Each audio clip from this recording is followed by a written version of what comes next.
Ladies and gentlemen, this is Dynamite 913 once again. Welcome to part 2 of the Last Call tournament, in which we saw the EFF slash EPW slash CDW side of the spectrum, and now we're going to be seeing kind of, my guys or Tyler's guys with a DAW and PWA and pretty much others and etc.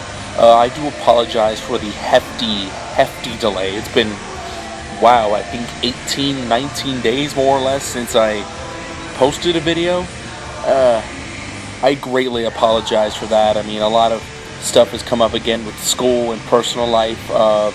As I mentioned about the whole 2018 deal being a reset to my channel, that might be a little bit delayed because I still got several parts to upload as we're having the second part of the first round here today. But, I mean, as time goes on, we'll see.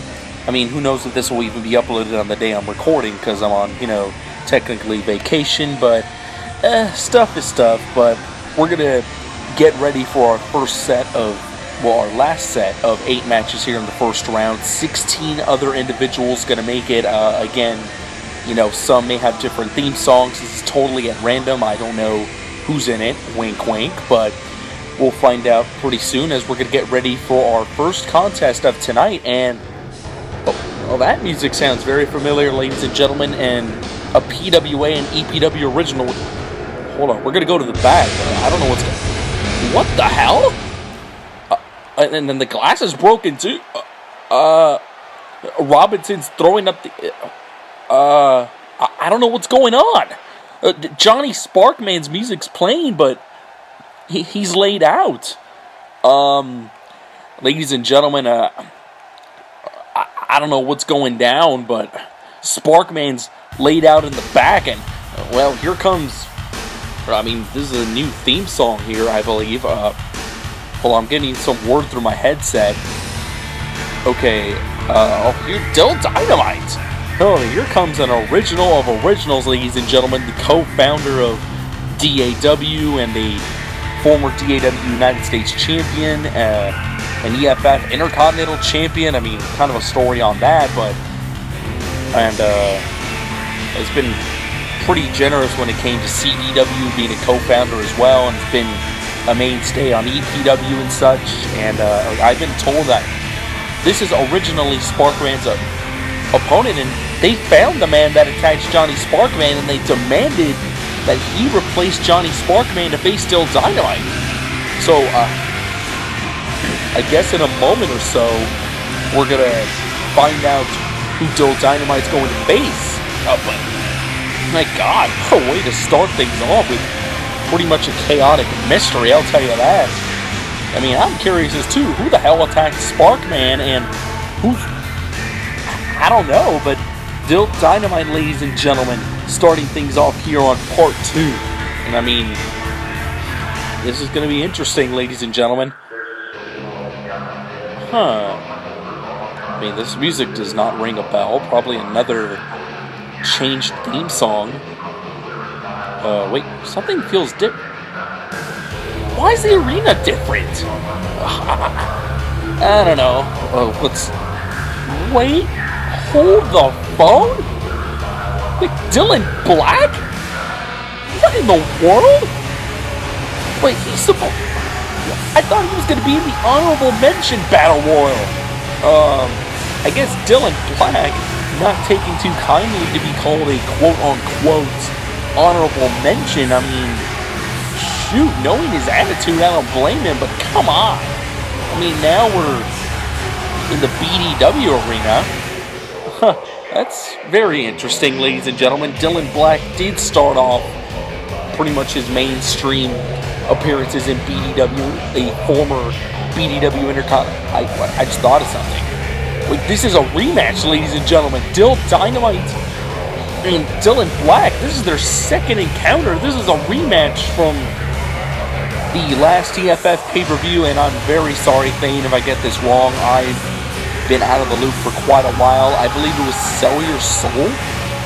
And these guys had one heck of a back and forth match in which Dill Dynamite seemingly won out of nowhere, winning the Intercontinental title from Dylan Black, who pretty much held that title with pride. I mean, he was one hell of a champion and went through a heck of a tournament to go through it, and now he's in various other companies throughout, and I mean, wow, I guess this is a very early stay of it, but the big story is, how did they switch arenas so fast? And I have no idea.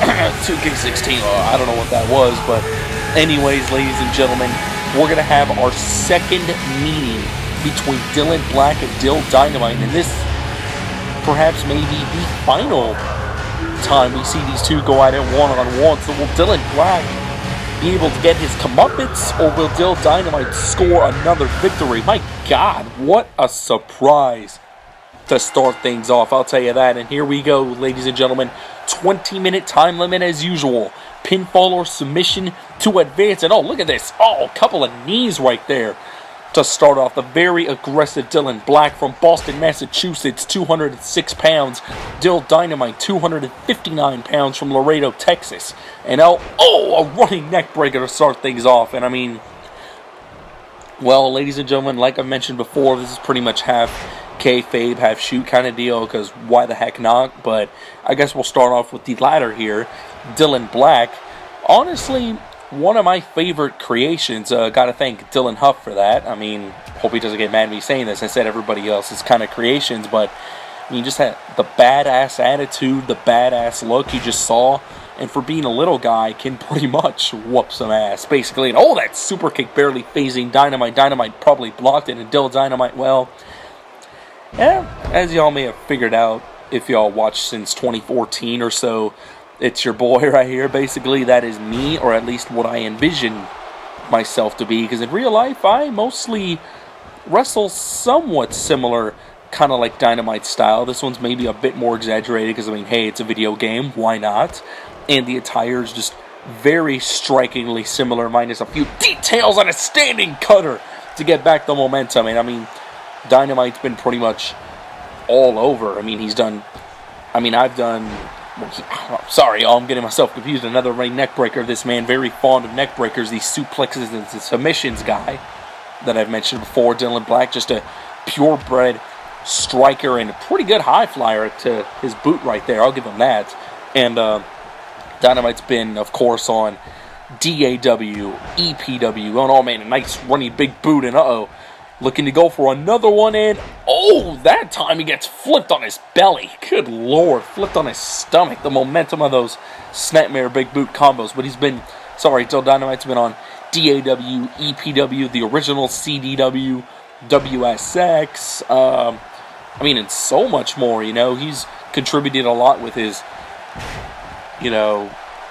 bringing in talent and such. It's been quite an honor, I must say, to get myself out there in a running elbow. Sorry if my voice kind of cracks again, ladies and gentlemen. Again, and a clothesline. This has been a while, as we're, I think, 2.5 minutes or so into this. A nice hip toss. These two knowing each other very well, and knowing Dylan Black, he's somewhat like an elephant. He never forgets. And look at, that snap DDT. And he has maneuvers such as Way of the Reaper, that burning hammer of his, and of course he has that graceful double foot stomp off the top rope. I do apologize, Black. I forgot what that maneuver was called, but I know it's one of your finishers as well. But I don't know, ladies and gentlemen. Dynamite looking out Russell Black. What a rematch this should be. These guys had one heck of a back and forth war in which I think both, if not just Dynamite, drew blood. Correct me if I'm wrong. It's been quite a while. But either way, Dylan Black looking to fight back. And, of course, Dill Dynamite having the dreadful, the painful Dynamite lock, in which what made Dylan Black submit to be quite ironic. And, of course, the short fuse, that swinging fisherman neckbreaker signature, and the final charge, that dragon suplex spin, amongst many other moves. Wait a minute. What's Black doing? Wait, hold on. You've got about what the... Coast to coast right there. Dynamite. Could be. Well, no, he's still back up. Man. Talk about resiliency, ladies and gentlemen. What a way to start things off. Nice hard clothesline by Dynamite. And catches the leg. And into that that flipping kick to bring him down. And look at, a gut stomp right to the abdomen. Dynamite probably going to feel that in the near future. Now the arm getting wrenched here, and a kick, a knee right to the abdomen. These guys, no major decisive move just yet. These guys kind of testing the waters in their rematch. And wait, look at this. The G-grip. Basically an STO choke slam. And a springboard crossbody, but Dynamite moving out of the way. And I mean, I got to tell you, ladies and gentlemen, I did not see this coming to open up the second part of this tournament. And look at this. Beautiful hook dragon suplex. Beautiful hook butterfly suplex by Dynamite. Those variety of suplexes, very conniving, not conniving, but very, skillful and right there. And just stomping him down. And here we go. A kip out by Black. Here's a line. Followed by another clothesline. Dynamite trying to hit one of his own. Boom! Into a super kick. Man, a signature of Dylan Black's. Nice to see him here once again, I'll tell you that. And as I was saying about those suplexes by Dynamite, very finesse. And there's another super kick. One of Dylan Black's signatures, actually, ladies and gentlemen. He's pretty proficient at super kicks. Pretty underrated at them, in my opinion. One, and I don't even know if that was an official 1 count. Dynamite still fighting back and wait. No. Wait a minute. Could he have his revenge successfully done? Good Lord, the way of the Reaper. That lethal burning hammer, ladies and gentlemen. 1, 2, and a solid 2 count, ladies and gentlemen. Dynamite still in this to win it. And a rude awakening like neck breaker right there. Just a sitting, stalling neck breaker. And another hip toss. Man, Dynamite still showing some fight in him. I believe he took probably 2 of those in the Intercontinental title match. The 2 Way of the Reapers. I don't know. And wow, what a drop kick by Dylan Black. He's one of the only guys I've seen do that here. And man. Besides maybe, Jordy or something. But man, he gets flipped over the top rope, landing in the middle of the ring. But Black still able to fight back with that running elbow. Now wait, look at this. Speaking of submissions, wow. Got him in a bow and arrow, ladies and gentlemen. Very difficult to execute, but once executed, it could be very, very painful. My God, trust me on that. And man, inverted atomic drop super kick gets dodged. Dynamite wrenching the arm, and look at this, whipping him into the rope and to the corner. And misses the line in. Another elevated drop kick. Man, what a way to start things off. And wow, the strength of Black right there with that kind of a deadlift bullplex, basically. And wait, Dynamite looking to go to the outside, probably to recover. Looks like the announce table going to be a victim. And speaking of this, what happened to the EPW arena? I don't know, cough, cough. But either way, very interesting transition and another elevated mid-air drop kick. I'm not sure exactly what that's called, but Dylan Black has done that several times in the past. And remember, it is 1 up on Dynamite here over Dylan Black. Imagine what a way to close things off on this chapter of Dylan Black. Somehow gets retribution and a back suplex by Dynamite. And he's positioning him up. He's telling him to get up, and here we go. Ladies and gentlemen, the Dynamite lock locked in. The Dynamite lock. This is what subdued Black before, but is this going to end it? Black in trouble, and man. I think Dynamite kind of just let him go in the sense that he was close to the ropes, or he just didn't want to exert more energy. I don't know. And dodges the forearm. Black now trapped in a headlock, trapped in a waistlock. The technical prowess of Dynamite looking to take over. Irish whip into a scoop power slam. Beautifully executed by Dynamite. Dylan Black rolling out of the way, taking a couple of strikes. But now has him in a headlock, and here comes the pull-up chops. There's another one, and he usually goes for 3. Actually, it was just 2 this time. Actually, I stand corrected on that, and now working on the arm. Very smart scene. How Dynamite needs that for a lot of his suplexes and submissions on the grip, especially. My God, those lethal ground kicks moments ago. And wait, hold on. Another snap DDT. Good God. Relentless is Dylan Black in this match, ladies and gentlemen, as we're nearing 10 minutes in this opener, and into a belly to belly. And now looking to go for another cover. Dynamite 1.5 right there. Man, knowing the damage these guys have taken so far, we've seen a Way of the Reaper and a Dynamite lock so far. And off that elevated drop kick yet again. And now looking to go springboard, or at least to the top rope. Dynamite. Dylan Black hesitated a little bit, ladies and gentlemen. And look at this. Off the top rope. Nice arm drag. Dynamite again. And another snapmare big boot combination. Flipping him over again by force. Another 1 count. Man, I gotta tell you, ladies and gentlemen. Like I said once again, despite all that, it is a treat to see Dylan Black, earlier than pretty much expected. Like I said, one of my favorite creations that I've seen, and of course, your boy, me right here. I mean, anything can and will happen here. It's been proven the last 3 years I've been doing this, and another one yet again. Very smart, going for the cover again. Another 1.5. Jesus. I mean, it's either these guys know each other very well, or there's just so much bad blood still between these two, especially since Dylan Black, missing that springboard drop kick, and Dynamite barely getting that leg drop in. I mean, there's so much history. Dynamite winning a fatal 4-way elimination #1 contenders match against, I believe, Mr. Rice Jr., who was the last one eliminated, Aaron Oxley, and Blitz to become #1 contender, in which Dylan Black immediately came out and attacked Dynamite with the championship. So that started right away. The Achilles tendon lock escaped by Black.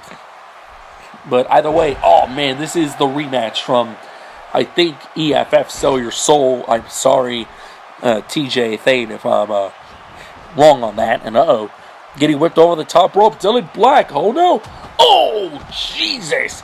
That slap right onto the chest, that forearm chop taking him to the outside. And look at this. Bringing him back into the ring. Dylan Black, an elbow right to the jaw. Look at this. Drops the leg.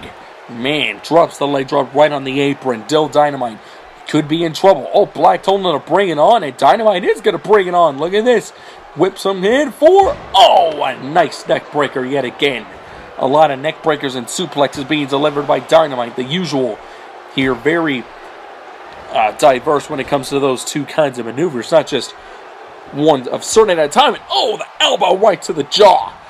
Hold on a second. Nope, Dylan Black now reversing.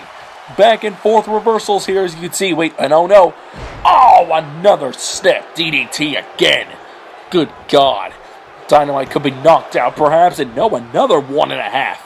Man, who knows how much longer these guys could go. I wouldn't mind seeing these guys break the time limit. This is one hell of a war, ladies and gentlemen. And now, hold on, look at this.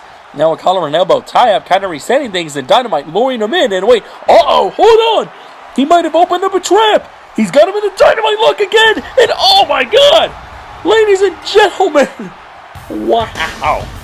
Ladies and gentlemen, Dynamite scores another out of nowhere victory with that Dynamite lock yet again. Wow. I mean, Dylan Black, as usual, putting up one hell of a fight, and this is his first loss ever on BDW. Well, anything yet, quite a streak going on for him, as controversial as it was in that Intercontinental Championship tournament, winning by countouts and underhanded tactics like putting feet on the rope. But man, what a heck of a way to start. Dynamite advancing into round 2. Dylan Black leaving on one hell of a high note. I mean, you got to put your head up there, kid. That was one hell of an effort against Dynamite. I mean, a Way of the Reaper, some good close balls, lethal maneuvers. I mean, that is why Dylan Black personally is probably one of my favorites. And Dynamite advancing to round 2. What a way to start things, I must say.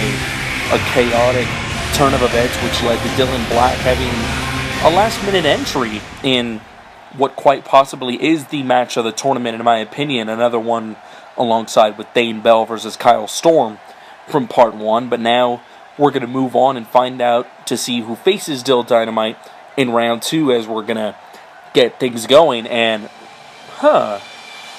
another new theme song as well. We're back in EPW. Pretty cool, I must say.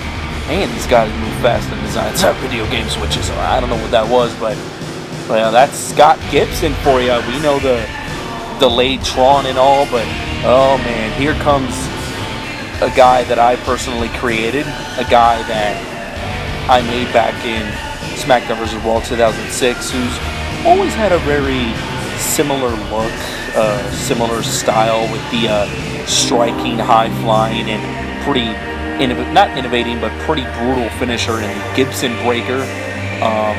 Made it back in SmackDown vs. Raw 2006, like I said, and also in SmackDown vs. Raw 2011, and in WWE 12, a DAW original.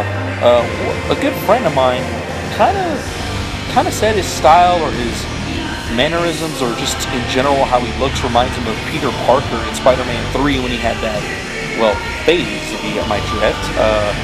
I kind of see it, but I mean, I don't know. I mean, he did defeat Bonesaw after all, where he lasted 3 minutes with him. I don't know about that, but regardless, enough of the subject changes. We're going to find out who Scott Oh, well, we have another rematch, actually. Shamonage, ladies and gentlemen. I mean, oh God, and Thane, I'm sorry, I mean, he knows this. This guy is one of my personal favorites, for sure, for quite a few reasons. And before I continue on Shamonage here, like I mentioned, this is a rematch from the original CDW tournament. These guys went at it on round 2, in which Shamonage showed some uncharacteristic actions by losing via disqualification, hitting Scott Gibson with a steel chair. I mean, we'll get to the hardcore part in a moment. Of course, Shamonage, a former EPW hardcore champion, although he never ever lost the belt, and he's not afraid to tell anyone about it. But Shamonage, ladies and gentlemen, a WSX original. Firstly, I thought that was just a cool made-up name, but apparently that name's in this video game. I don't know. He's from Party City, about 218 pounds. Scott Gibson from Scottsdale, Arizona, around 215 pounds or so. I mean, it's been quite a while, ladies and gentlemen, like I mentioned, but Scott Gibson, my original creation from back in SmackDown vs. Raw 2006, and Shamonage, a WSX original created by Jordan, I believe. But these guys going down to here in a rematch, and the winner of this first round match in the part 2 of this video will go against Dill Dynamite, who we just saw moments ago go through one hell of a match, a hell of a way to open part 2 against, the surprising Dylan Black here. And I've been told also that Dylan Black's spot has been replaced in the honorable mention Battle Royal, which will happen soon down the time. And here's quite an embarrassing confession, ladies and gentlemen. As of this recording, it's December 27th, 2017. So it's been quite a while. And how I mentioned previously, that in 2018 things were going to restart on my channel. It looks like it will be delayed, because I do promise that I will finish up this tournament, ladies and gentlemen. I do apologize for everyone that's been waiting. Probably the few people that are watching this now and thinking, oh, hey, I'm going to watch this in full, instead of, waiting for my guy, like some people used to do in the shows. But, oh, look at this.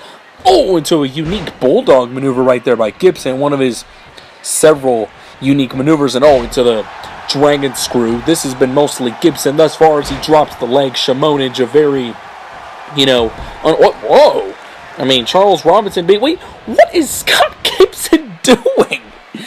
Well, Charles Robinson has been quite a victim, especially in DAW when it came to accidents and such, but, I think he pretty much said one more hit and Gibson's disqualified. That'd be somewhat karma deja vu. I guess not really karma. I guess Shamonage would advance via shenanigans, but either way, ducks the line into a Scott-O-Matic.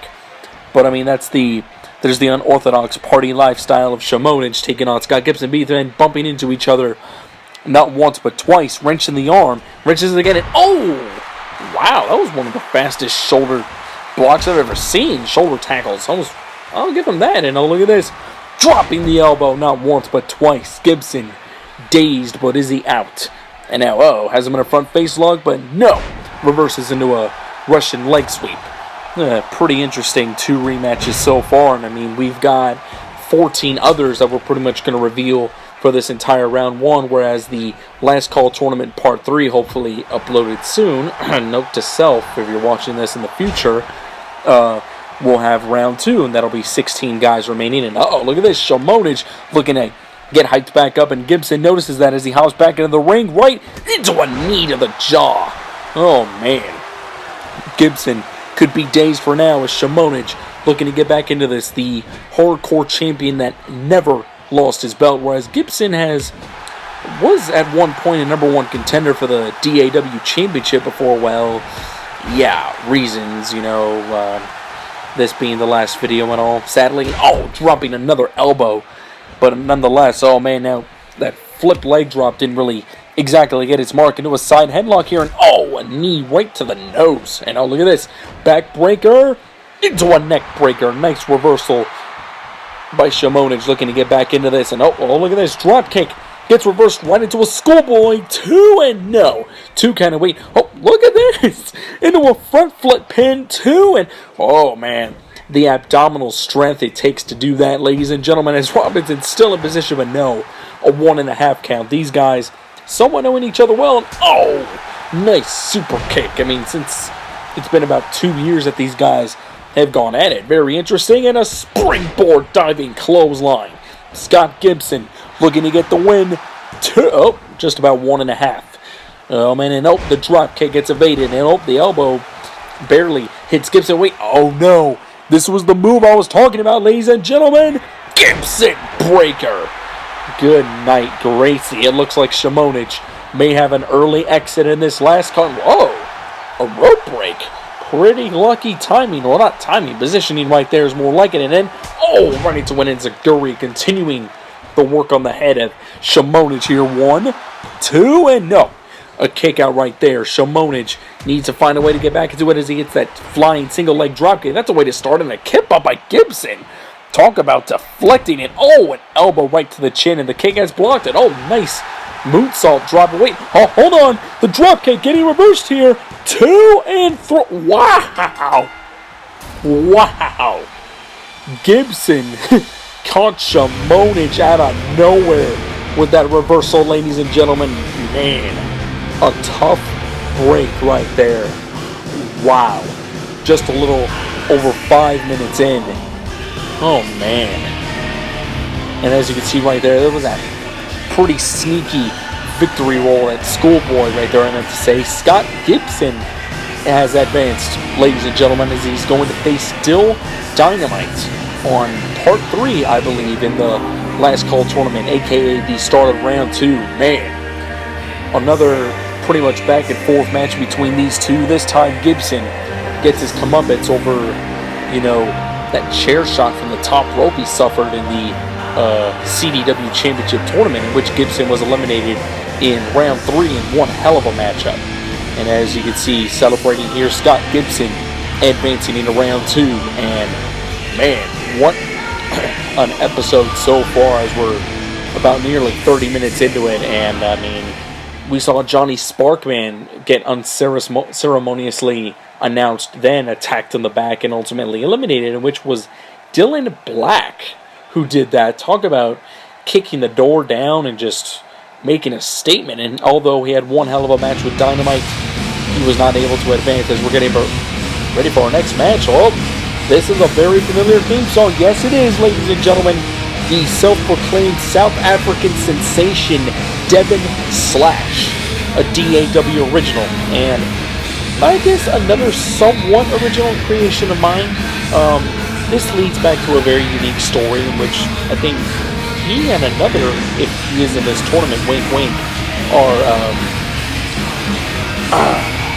how I discovered and made these guys. Devin Slash, way back in 2008, I was don't laugh at this, people, don't judge me here, but I used to be really big into Yahoo Answers, and I was bored one day, and this goes back to Smack Division 1 2006, and no, this did not involve Scott Gibson. This involved a 32-man tournament, a 30-man tournament, ironically, with tournaments here that I was going to make, in which guys would cement, well, hold on a minute, Oh, and here's the big man, Jeremiah Hughes, one half of Beast Mode, a former EPW Tag Team Champion, a PWA original, created by Tyler.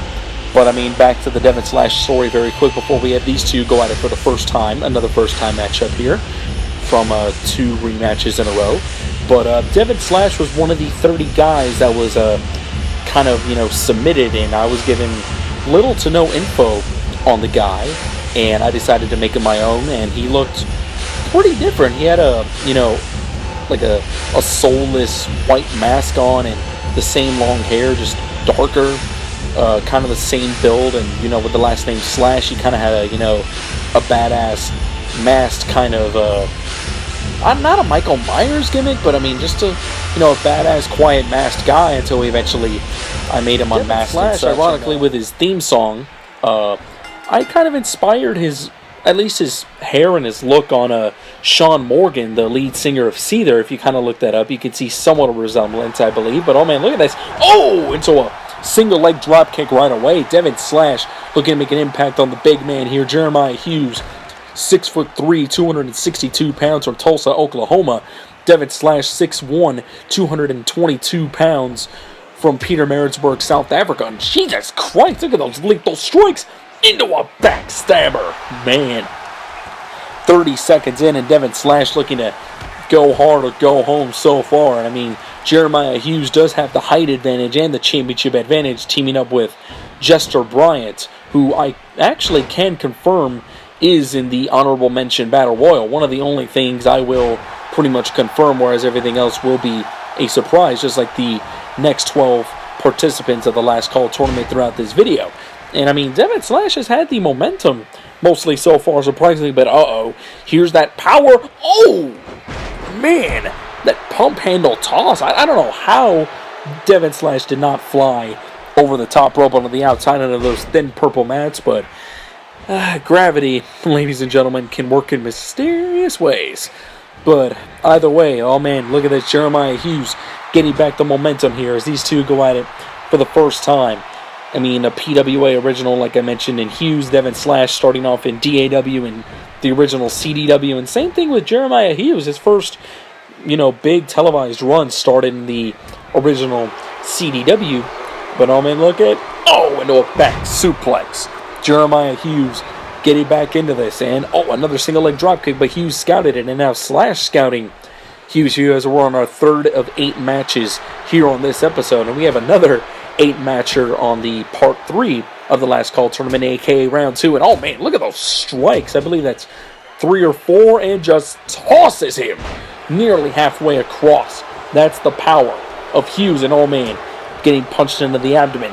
Devin Slash now, as you can see right here, trying to get back into it, and a nice sequence into an arm drag. And I mean, yeah, I guess you kind of heard the bizarre story of Devin Slash. I mean, he was just somewhat pitched, and that made him come to life, basically. And, wait a minute. Just like we saw with Scott Gibson. Could that be a hint towards him, ladies and gentlemen? That double underhook bulldog, basically. And, man, into the front face lock. But Hughes overpowers Slash yet again. He probably needs to go for a different approach on the big man. Look at those strikes. Kick gets blocked, and he gets shoved off. And, look at this. Beautiful tilt-a-whirl backbreaker. Devin Slash looking to get back into this. A kick into the abdomen, followed by a clothesline.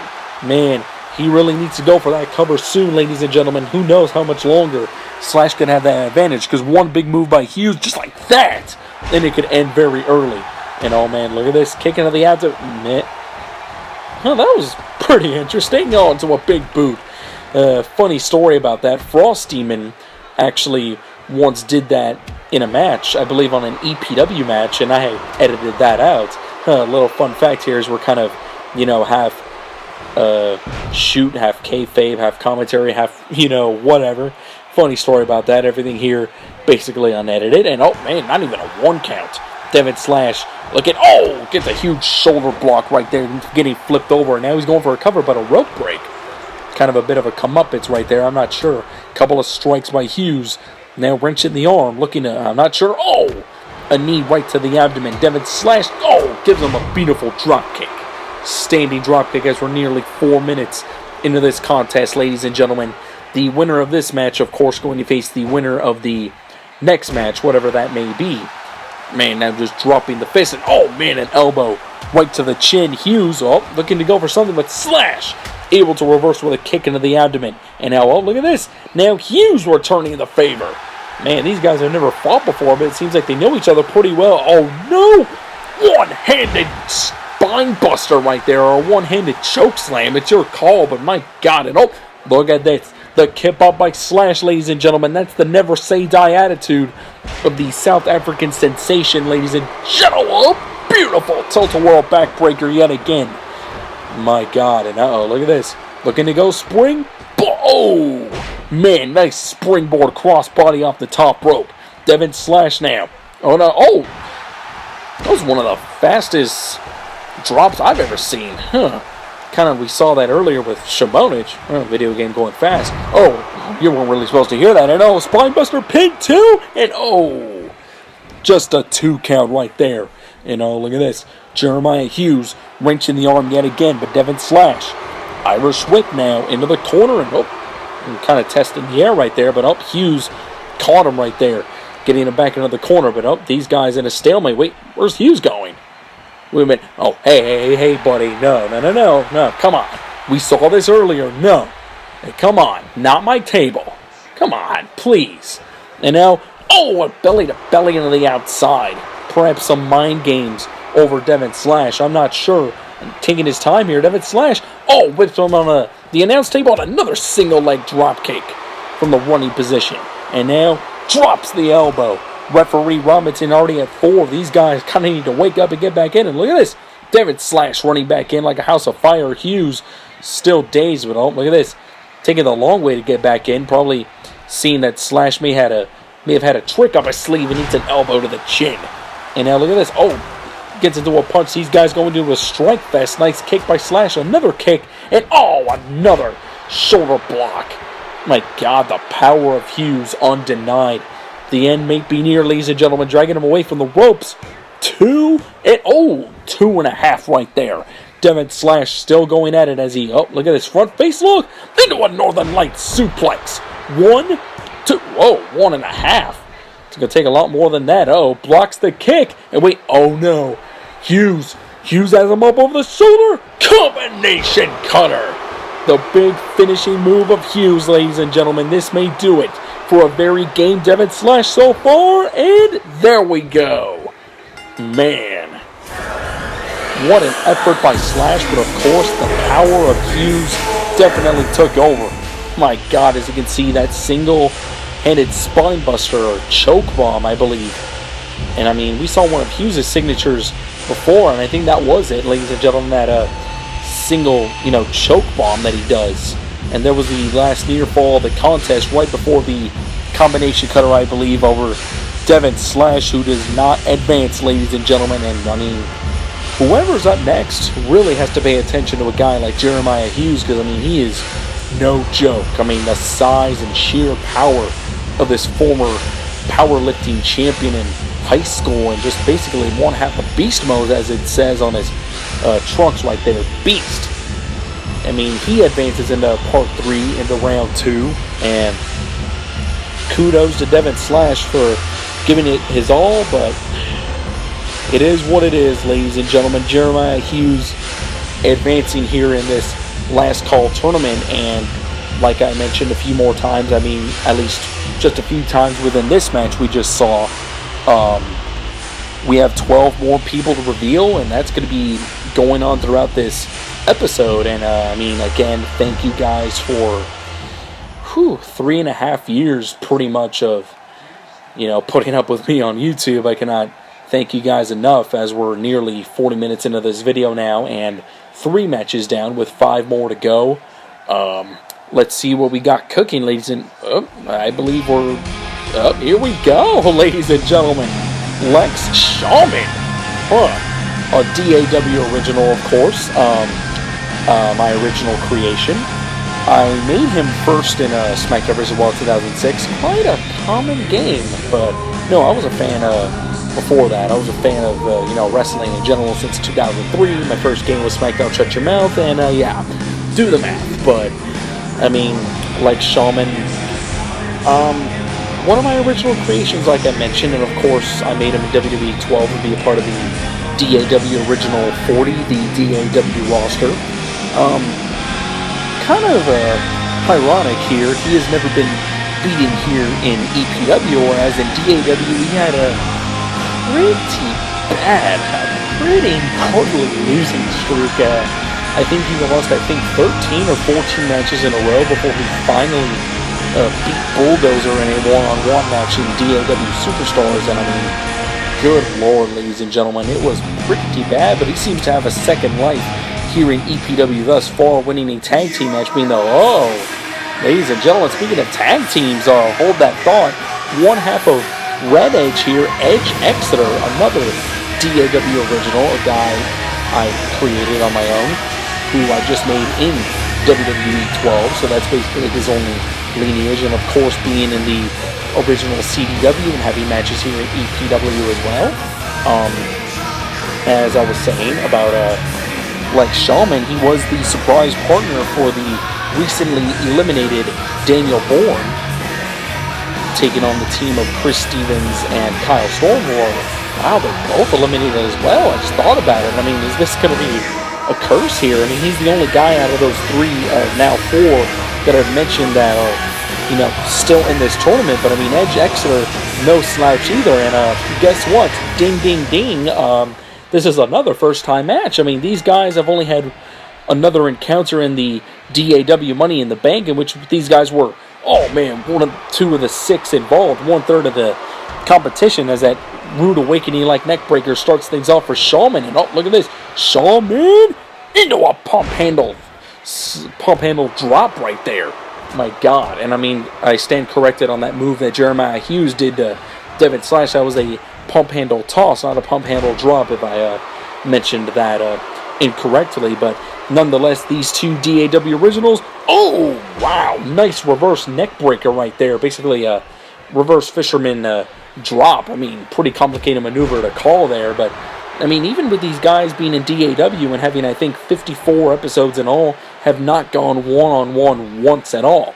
Just competed in the DAW Money in the Bank, which was won by Jacob Cass, who successfully cashed in at DAW SummerSlam. But before I get off a little more off topic here, 1 minute has passed here so far in this 20-minute time limit, and Shaman seems to be having a bit of an advantage, being from Worcester, Massachusetts, 6'4", 258 pounds, dropping a huge elbow right there. One of his big inspirations, honestly, being Shawn Michaels, as you can see with some of his mannerisms, I would say. And gets flipped over the top rope. Edge Exeter, being 6'5", 200 pounds from Brisbane, Australia. Nice flapjack right there.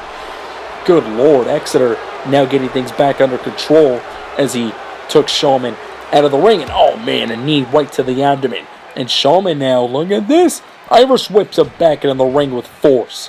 Like Shaman now has Edge Exeter with a chop right there into a side headlock, and another Rude Awakening like neck breaker right there.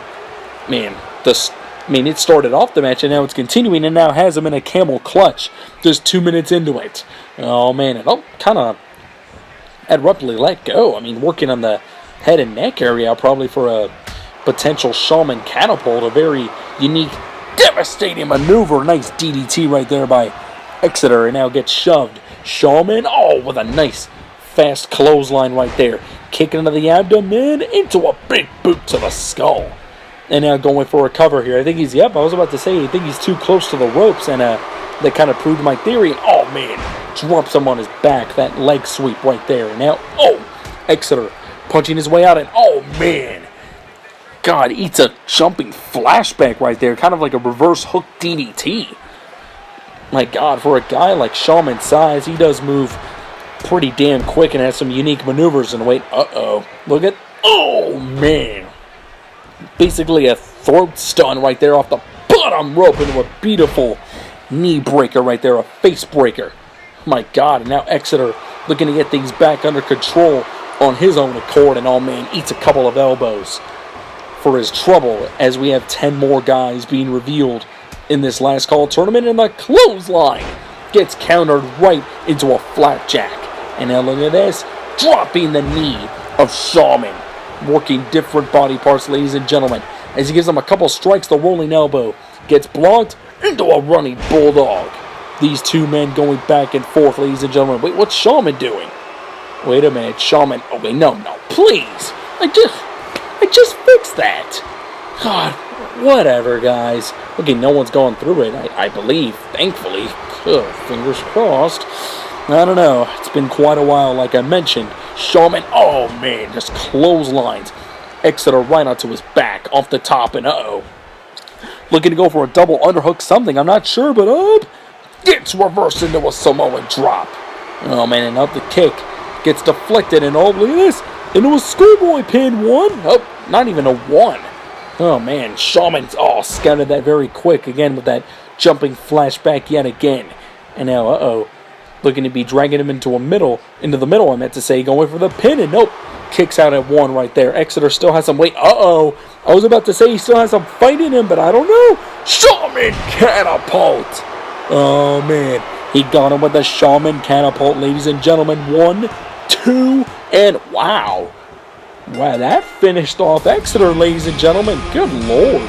Shaman on his A game tonight. A good effort by Exeter, but in the end, the pretty much bigger Lex Shaman was able to get that victory and continue his winning ways here on EPW TV. Oh man, ladies and gentlemen. Pretty fast exit right there for Edge Exeter, but I mean, the Aussie pretty much gave it his all, ladies and gentlemen. Lex Shaman was just on his A game tonight, knowing that this was the last call. I mean, literally. And I do apologize, ladies and gentlemen, again, if my voice seems to be, discerning or just kind of losing itself. I mean, like I said, it's been a while since I've done this, and my throat's not really being the best right now.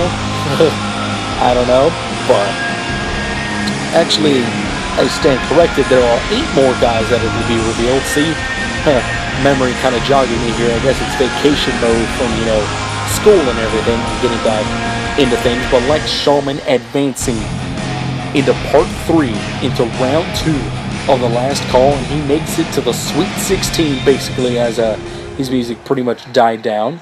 We're going to find out what's next, who's next, and I mean, if there's going to be any rematches or more first-time encounters. I don't know, ladies and gentlemen. This is the unpredictability of the last call, and I got to tell you, it's fun calling this, ladies and gentlemen. Oh, here we go. Another familiar theme song as we have more international flavor in the Netherlands, and Jordy, the man from the 010, an EFF original, the founder of DDX, who is still the current DDX World Champion.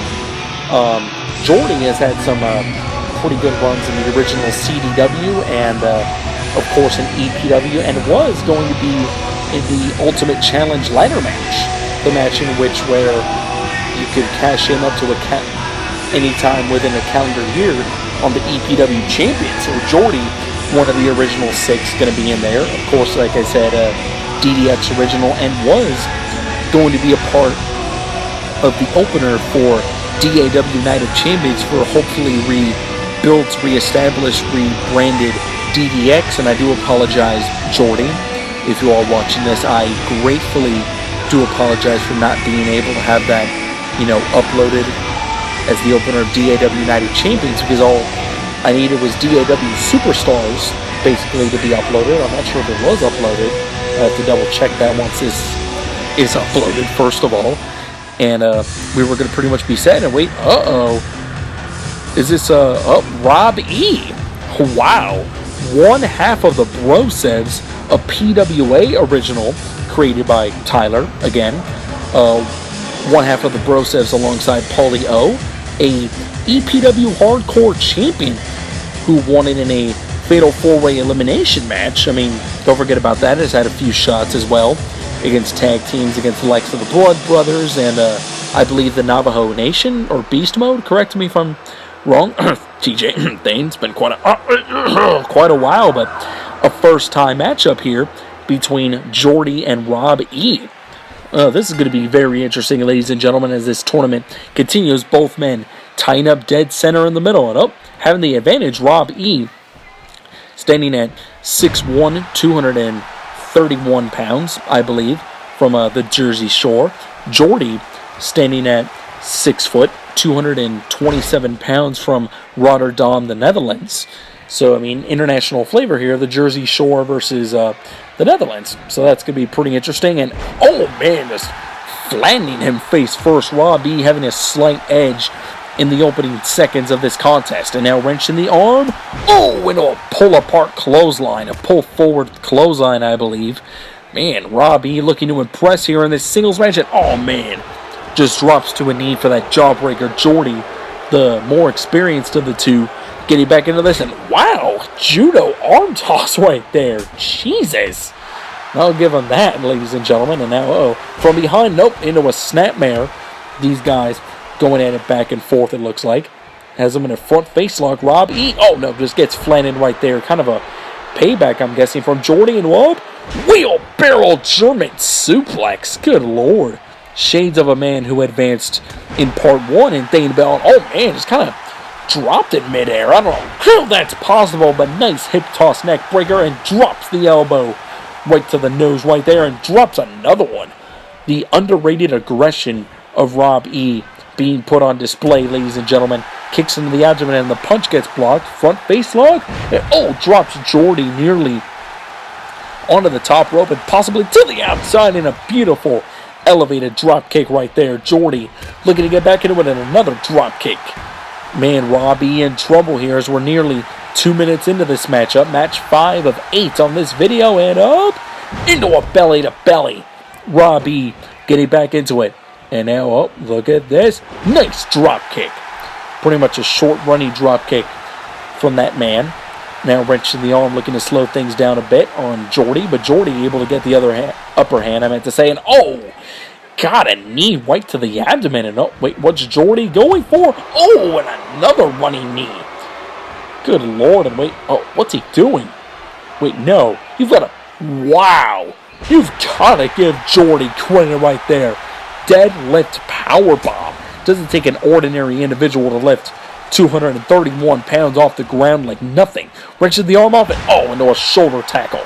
Man, Rob E not going to take being overpowered. The man with a GTL lifestyle, which is, well, gym tan laundry. I suppose. I'm not a Jersey guy, but kudos to him. And, man, a running side elbow, I believe, into another hip toss neck breaker. Rob E with possibly a slight upset over Jordy, and man, eats a drop kick right before I can pretty much finish saying that. Front face lock now. Jordy holding him up for a stalling suplex. Man, right to the back of Rob E, and out goes for the running elbow, but Rob E pretty swift and moves out of the way. And man, those strikes by Jordy making its mark. I'll tell you that. Ducks the line. Now he blocks it, and wait, look at this. Into a back suplex.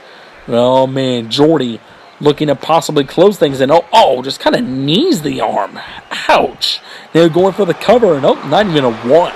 Rob E pretty persistent and not wanting to stay down, and wait, look at this. A future shock right there. That snap double underhook DDT to, wow, a one and a rope break. Kind of a interesting combo. But, I mean, Rob E still in this, I don't know for how long, and just eats an enziguri. And, no, Jordy looking to call for the end, it looks like. Turns him around, and wait, basically the heart lock, ladies and gentlemen, but he calls this the middle finger. Oh, man, Rob E in big trouble, and oh my God, Rob E just taps out. Good Lord, ladies and gentlemen, a pretty underrated submission specialist in Jordy right there, ladies and gentlemen. Wow. Rob E suffers the defeat via submission. Good God, ladies and gentlemen. As you can see right there, the future shock. A good effort in some aggression in that department by Rob E, but overall, Jordy advances over one half of the process. Good Lord, ladies and gentlemen. What a way to pretty much continue this last call tournament here. Jordy advancing, and I mean the man from the 0-10 representing the 0-10, I'd say. has had some pretty high-profile matches. He had a good back and forth against Chris Stevens. Had one heck of a submission match, main eventing an episode of EPW against Dill Dynamite. And, I got to tell you, it had a pretty good feud with Devin Slash, who we saw lost earlier to Jeremiah Hughes, so we won't be seeing a rematch anytime soon between these guys. But nonetheless, the Dutchman, Jordy, advancing into round 2 against, well, we're not sure yet, but we do know that Lex Shulman advanced minutes ago to take on Jeremiah Hughes in round 2. So we're going to pretty much see what's going to go down shortly on what is match number 6 of what is set to be 8 matches on this episode. So this is going to be pretty interesting. And here we go with some more PWA right here. A PWA original in Christopher Cambert. A man who's pretty much made himself synonymous in the original CDW, having matches in EPW as well, and was the first of a few promotions to pretty much showcase itself on DAW, in which it was going to do from that show, Money in the Bank onwards and forth, showcasing different promotions and its stars by having its opening match being showcased with 2 of its best stars, or whatever match they pleased, having their stars on there to kind of promote their show, as he fought Kevin Anger in the opener of DAW Money in the Bank and actually won. And of course, had one hell of a feud with Mr. Rice Jr. in the original CDW, which spanned onto EPW. And wow, he is going to have one hell of a challenge against this man, ladies and gentlemen, TNT, a PWA original, of course, being from DAW as well. Very controversial in the original CDW, nearly killing the legend Terry Shaw, who we saw didn't advance, as he got defeated by Scott Lee on part one, and had a high-profile feud with Dill Dynamite in the early days of EPW, which pretty much needs a rubber match. And Dill Dynamite advanced.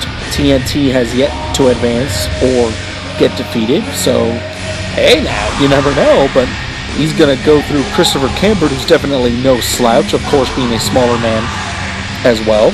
As I was going to say about Cambert, one hell of a feud with Mr. Rice Jr. Speaking of feuds, had a 2 out of 3 falls match, an Iron Man match, which ended in a draw and went to sudden death, in which he won. A last man standing match, just to name things. It was one hell of a feud, as Cambert looking to go through TNT, a nice enziguri right there. Pretty similar hairstyles and beards, somewhat, but of course, a big size difference. Christopher Cambert being 6 foot, 218 pounds from Cobb County, Georgia, a very versatile, grappler, high flyer, striker, technical man, and God, that release half Nelson suplex, good God. The neck right there of Cambert in big trouble. And speaking of that powerful man, TNT, from Waterford, Michigan, 283 pounds, just a powerhouse, a very damn athletic one at that, as we've seen before and as we might see. And he's had some high-profile matches, like I said, as well, against Wow, giving him a little 2-finger salute and a beautiful standing shooting star press. Name an individual that's 6'6", 283 pounds of size. Well, Sean O'Hare, may he rest in peace, they could definitely do that in nice tilt-a-whirl Hurricane Rana. And TNT went through it with guys like Ace and Frost Demon and Dill Dynamite, just to name a few. And look at this, Cambert. He's not going to outmuscle a guy like TNT, but he's going to try his damnedest to get through him somehow. And a powerful backbreaker right there. Cambert in trouble in the early going, as about a minute and a half has passed. And oh no, hand on the throat, military press spine buster. Good Lord. Then, look at this, Cambert looking to fight back here, and TNT looking to maybe take a breather, I don't know, and just tosses him outside like yesterday's newspaper. Nearly nothing right there. No assist from Cambert. That was just dead weight getting tossed over the top rope. Camber needs a different strategy here. TNT just out-muscling and out-powering Camber so far. And oh man, into a belly-to-belly on the outside. My God, ladies and gentlemen, this is another first-time matchup, believe it or not. I mean, we're going to see a good mixture of first times and rematches maybe, I don't know. But we have 4 more individuals that are going to be revealed in this tournament, ladies and gentlemen. So stay tuned. What a hell of a kick to the skull. But TNT still not going down for an effective amount of time. My God. He is definitely focusing. Oh, man. Eats a DDT off that running shoulder. Oh, that running shoulder thrust, and eats a spine buster for his troubles. Camber just trying to fight back as best as he can, but I mean, who knows how much more he can take here. And oh man, look at this. Gets, whoa! Was that an overhead belly-to-belly reversal? Wow. I'll give him that, ladies and gentlemen.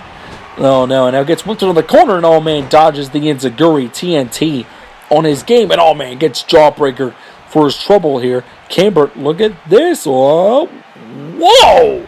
Man, a sit-out reverse suplex right there. Pretty much a face buster, and oh man, gets a clothesline right to the neck, and the arm gets stomped. My God, the remorseless antics of TNT. And look at this, Camber swiftly dodging whatever TNT had in mind, and oh man, arm getting wrenched here. Camber, oh man, just eats a shoulder tackle right there. Oh man, and wait, oh no, TNT swinging sidewalk spine buster right there. This could end it too, and no, my God, Camber showing some fight. Wait, oh no, I don't know for how much longer now. Has him up in the air for a burning hammer. Oh my God, ladies and gentlemen, this might be an early exit here, and wow. Just a dominating performance by TNT. I mean, a bit of a, I wouldn't say much of a shock, knowing, Camber put up as best of a fight as he could, but my God, TNT was just definitely on a roll here tonight, ladies and gentlemen. As you can see right there, that swinging sidewalk spine buster right there is one of his main signatures, and right there, the burning hammer to end it all for Camber. Man, Jordy is going to have one tough challenge ahead of him in TNT. I will tell you that, ladies and gentlemen. The big man from Waterford, Michigan, just clearing house here in the first round. And I mean, I'm not going to envy Jordy. I mean, Jordy has gone through some big challenges, but my God, this is just TNT, ladies and gentlemen. Good Lord. And I mean, nice to see you, Christopher Camber, but I mean, you pretty much got defeated by TNT right there. A decent effort, like I mentioned, but not enough to bring the big man down. Wow. And with 2 more matches to go, I'm ready to go, ladies and gentlemen, on who the next 2 to advance are, and we're going to pretty much have the open, not an open playing field, but we're going to have more of an idea of what round 2 will look like, as we have most of that bracket uncovered. We're just going to find out what the last match of round 2 is going. Well, not the last match, but the last 2 to advance to round 2. Another new theme song I was going to say, but wow. Ladies and gentlemen, Red White. Wow. I mean, where to start with this man? A DAW original, of course, a guy who I first made in Spectacles of Raw 2006. Remember what I mentioned earlier about Devin Slash? Same situation with Red White being in the inaugural, being in the SmackDown vs. Raw 2006 tournament with 30 individuals that actually never finished, sadly. It was down to the final 3 being 30 guys. It was an odd final, being with 3 guys left. Red White being one of the guys. He was briefly given information, and I kind of, made him on what some of the information I got was, and he's still, here today, pretty much very, probably 95% identical to how I made him back in 2008, but I mean, I'll get to more info on him, and whoa, ladies and gentlemen, speaking of rematches, this is the EPW champion, Carlos Anderson, man. I mean, what wars these guys have had. My God, where to start on these two, but I mean, I'm going to kind of finish up on White here, the first ever CDW and EPW champion. He kind of just transitioned into the EPW championship. Red White had an amazing showing in the original CDW championship tournament, seeing his tournament experiences, going through guys like Ultimate Voodoo, guys like Scott Gibson, and I'm trying to remember, it was embarrassing who he went through in the first round to win it. I'm very sorry about that. But he went through Ace and that man right there, Carlos Anderson, were all three still in the tournament as of this moment right here, in an elimination match in which Carlos Anderson was eliminated first, in which Red White was crowned the champion by defeating Ace in that elimination match. But I mean, nonetheless, I do apologize for, I'm trying to remember who Red White defeated in the first round of CDW, but my bad on that. And of course, you know, Carlos Anderson, a guy who looks pretty much exactly the same on how I made him back in the original SmackDown vs. Raw, 2005, before SmackDown vs. Raw 2006, so that trend is broken. An original guy I made. I mean, the earliest he's been on is SmackDown Here Comes the Pain, but I first created him on SmackDown vs. Raw. I was bored one day, and I decided to make Carlos Anderson. He was pretty much somewhat different style-wise, but almost exactly the same, minus the gloves, actually, on his look. And I think he was a little bit more paler. He has somewhat of a little bit of a tan now, I believe, as these two guys going at it in an epic, a rematch of epic proportions. Enjoy the action as I explain these individuals. Carlos Anderson had the, the capoeira taunt. Oh, Lord. It was just funny, when he would win a match on SmackDown vs. Raw, and it would just go to the screen, and it would just stay stuck on the opponent down. And the winning guy doing his taunt while the music's playing, just freaking Anderson doing the capoeira. And a little fun fact, the same theme song, Can't Stop by Pre-Thing, always has had the same theme song, so it's transitioned onto here. Pretty cool little fun fact there. Carlos Anderson, a DAW champion, the current EPW champion, and the DAW United States champion as well, has held those belts. Carlos Anderson, being the big man, 6'9", 303 pounds. 302 pounds, my bad. From Concord, New Hampshire, facing Red White, 6'4", 247 pounds. From Lincoln, Nebraska. And speaking of these guys, like I said, epic rematch between the two. This is their third encounter here in the tournament, the last call tournament. Ironic being in a tournament. These guys going hellaciously back and forth as I was speaking for these past 2.5 minutes. One hell of a war at EPW No Regret. Be sure to definitely check that out before, all these videos go private, before I start my independent wrestling channel on here soon.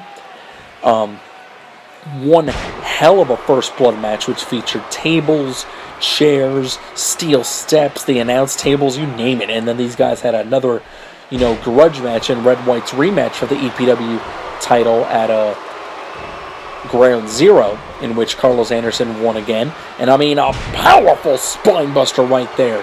And I mean, these guys definitely have history, pretty much a great way to, I guess you could say, end it. I mean, I hate to say it, but I mean, it is the end right here. Will Red White, finally be able to get a victory over the big man, or will Carlos Anderson continue to dominate? And I mean, Anderson has had, wars here on EPW with the likes of course, oh man, that one-arm butterfly suplex, that underhook butterfly suplex, one-arm underhook. I mean, too much. Whew. Little fast references on the big Bugatti power countered into a violent hip toss. As I was saying, Anderson has had wars with the likes of, guys like TNT, DOA. I mean, especially in DAW as well, whereas Red White as well has had wars with the likes of guys like Dill Dynamite, actually, and Ace, and a few with DOA as well, and I mean, quite a few, others, and oh man, he eats a big boot right there. Anderson just looking to get back into this as I'm looking to now call the match, and I mean, oh, look at this, into a belly to belly right there, and I'm just walking on Red White. My God, the lack of respect, and oh man, the clothesline gets kind of dodgy. These guys know each other very damn well, and oh man, it's a snapmare counter as we're nearly 5 minutes into this match, into the semi-final match of part 2 here, as we're getting ready to gear up for round 2. And oh man, the front face lock into that nice violent uppercut, and oh, look at this, arm gets wrenched into a belly to belly of his own. Red White looking to get back into this, ladies and gentlemen. Gave you all a pretty descriptive history of of my guys. I mean, Anderson 100% my guy, Red White maybe about 90%. I kind of got a synopsis of him, but nothing more. I mean, but nonetheless, I'll tell you what, and into a beautiful running black hole slam, a swinging sidewalk slam, one of the signature key maneuvers of White, I would say. And now going from behind, and oh, nice transition by Anderson. The speed of this guy, a violent suplex right there. Oh man, ladies and gentlemen, Carlos Anderson looking to get back into this, and my God, eating several strikes, several potatoes there by Red White, and trapped into a side headlock, and a European uppercut to the jaw, and now a front face lock, and into a Russian leg sweep. Man, what a part 2, what a tournament, ladies and gentlemen, and it's not even over yet. We are just getting things started as I'm trying to see if I get this right out of all these parts. Oh, Red White getting fired up here, it looks like, and eats a knee to the jaw. I believe this is going to be a I gotta think here on my toes as I speak. I think this is going to be a 6-parter, if not a 7-parter. And oh man, the full Nelson drop, the first signature move of the match. It looks like not even a 1 count. So one of the signature moves of Red White, but I mean, Anderson, eats an original atomic drop right there. It's quite a while since I've seen that, and gets tossed over to the outside. Red White not done with Anderson. He got to do a lot to defeat a guy like Anderson. He can take, a crap load of damage, as we've seen before, both in DAW, EPW, CDW, you name it. But I mean, here we go, and going to the outside and looking to confront White, and oh man, eats a running clothesline. Very kind of crafty right there, and a bit speedy by Anderson, and Wait, oh man, gets dropped on his back, and Wait, oh man, has him in a Boston Crab. My God, just torquing and wrenching on that back of White, and Robinson just, he stopped the count for a good second there. I don't know why, but man, just definitely working it. Oh wait, oh no, God, the Carter Claw locked in for a brief second there, it looks like, as I think he barely heard the 6 count. Both men's signatures have been utilized, but not a finisher yet, ladies and gentlemen. I mean, we'll see what happens in another swinging sidewalk slam. I mean, repetitive yet effective. One of my main models. Wait, oh no, hold on, speaking of effective, wait a minute, drops him for a White bomb. Oh my God, this could end it. 1, 2, and no. The EPW champion kicks out away. Oh, hold on. Back and forth. Choke slam. Ladies and gentlemen, he got him with a choke slam. Finishers being exchanged, and no. 2.5. Wow. And within just 10 seconds, that violent half Nelson suplex. Within just 10 seconds, a White bomb and a choke slam. Good Lord. And Anderson going for quite a few submissions, working on that head and neck. I mean, we've had some, Red White has had some neck issues in the past in DAW. Kind of a long story with that, and the DAW King of the Ring. So I'm guessing Anderson kind of doing his homework, or he just wants to do damage as much as he pleases right there. My God, what another big hoss match we're witnessing here. I mean, we saw a White bomb, a choke slam. I mean, who knows what we're going to see next, as we're nearly 9 minutes into this.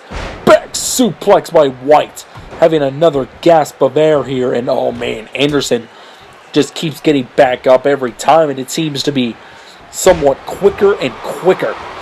My God.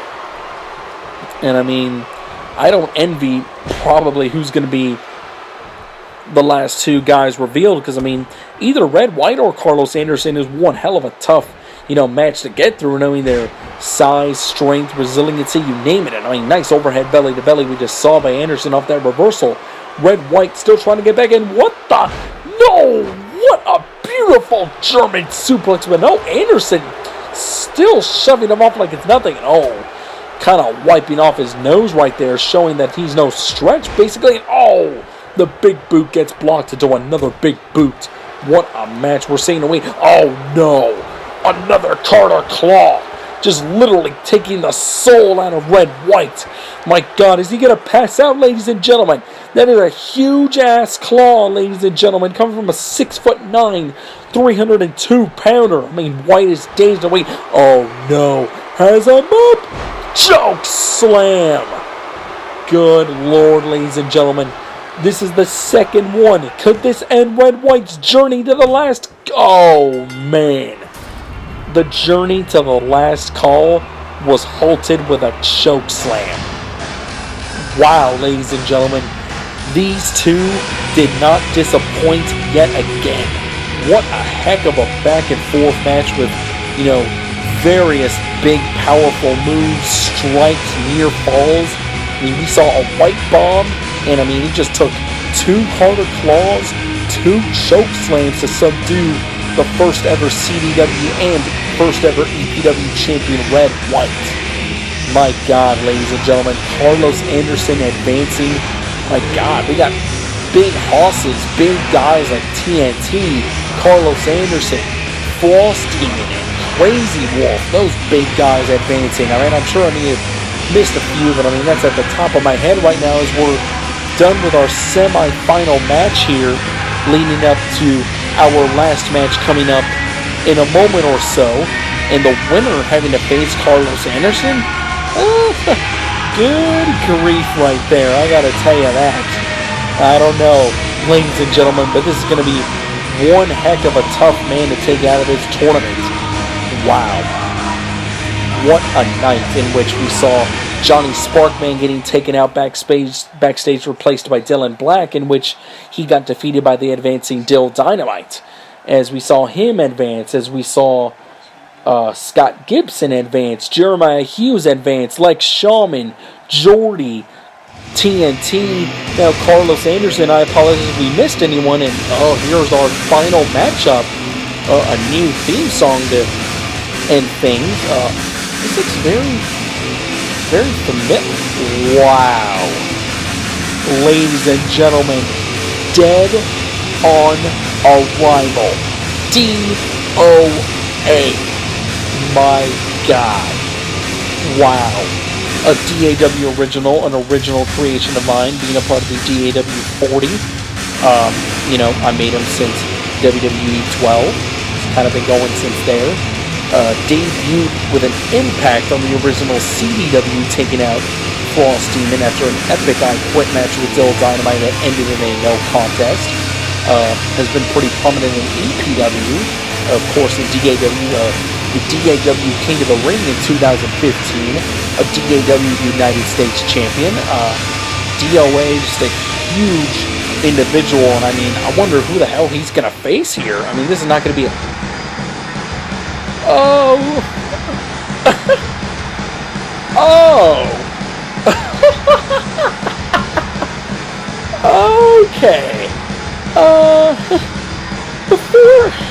Before I continue, now there's this thing called Never Say Never, but come on. No offense here to Dave Killer, the founder and owner of HCW. Has been in the original CDW, has been on EPW, and of course HCW, and has also made a few appearances, if not one or two, in WSX, and is actually the first ever two-time champion of any kind in EPW, being the two-time hardcore champion, and of course has been on BDW as well. But against DOA, don't know. Wow, that took my air out a bit. Good God! But I mean, as I was saying, DOA, has been very rampant and dominant and had a 12-0 streak in DAW, so I had a pretty good streak ahead of him. Talk about mismatches. This is our biggest one by far. And the winner going up against Carlos Anderson, he's either going to have, Jesus Christ, like nothing right there by that half Nelson suplex. He's either going to have one hell of a tough time against one of his biggest foes, DOA, or somewhat of a breeze through Dave. What am I saying? I'm sorry, but no offense to Dave here. But I mean, let's go through the stats here. DOA, 6'6", tilt-a-whirl backbreaker right there, just toying around with Dave. He's looking to fight back, actually. Whoa, look at that, the face buster. Huh. I mean, he's got some fight in him, and he's very damn resilient going through hardcore wars against the likes of Brandon, and had one heck of a match with Kenji Iri. A decent match, I would say, against Kenji Iri on EPW and such, and Dill Dynamite in the original CDW. But I mean, anyways, DOA, wow, look at the strength here. What the hell? Anyways, before I get lost in the tracks here, DOA, 6'6", 283 pounds from Sin City. Dave Killer, 5'8", 157 pounds from Epping, New Hampshire. Mismatch City, and wait, what raking the eyes of DOA?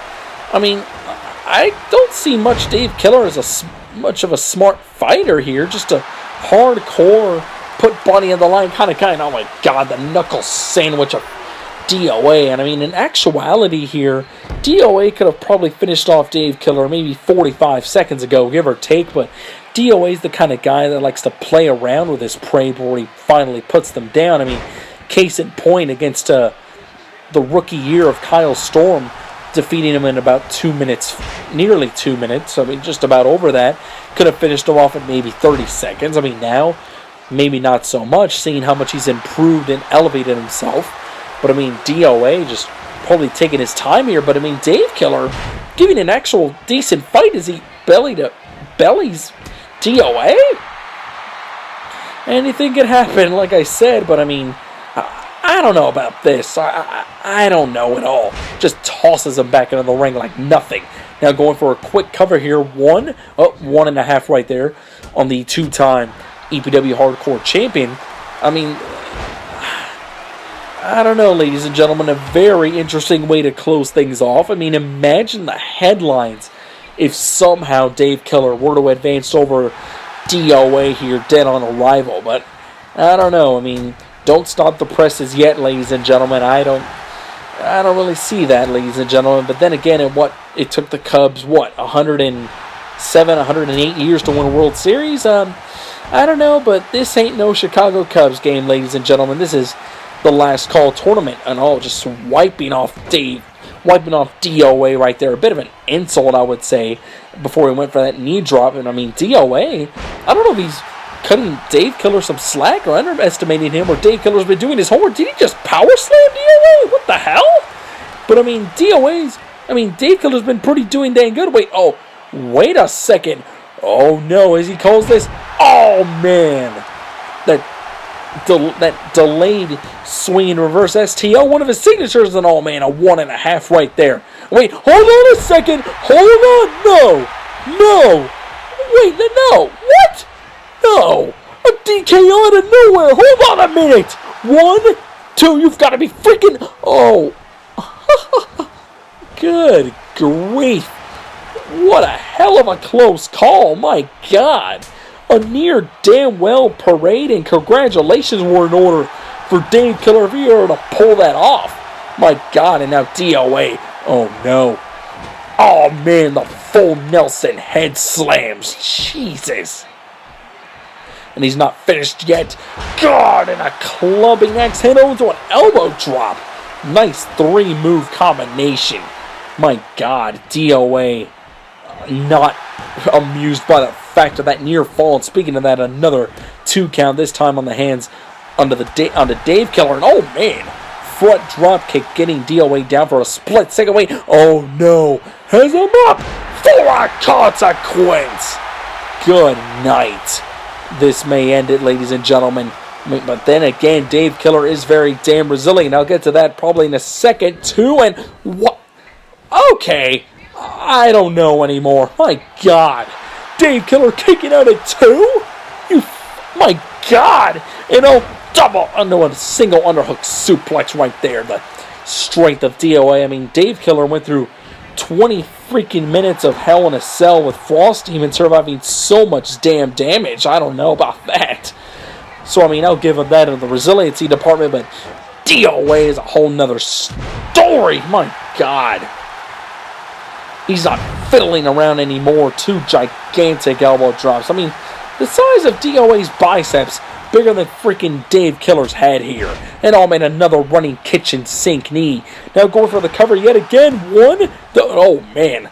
Imagine he got another 2 count on DOA. Oh God. Did you see the sign of flapjack?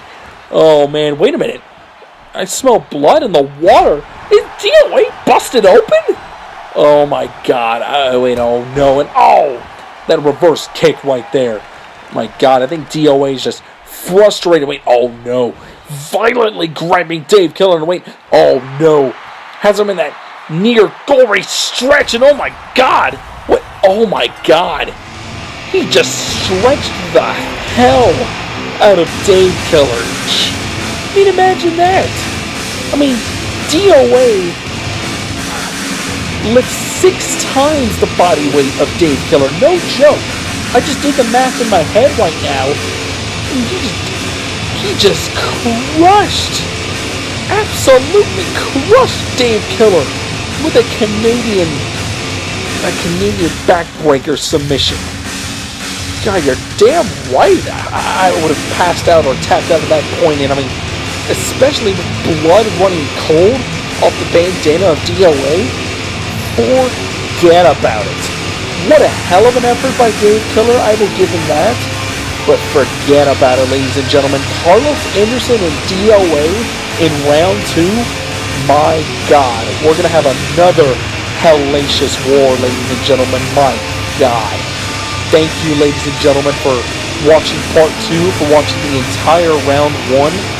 What a hell of a way to continue. Great effort by Dave Killer, whether you like him or not. DOA advances. We will see you guys on round 2 coming very soon.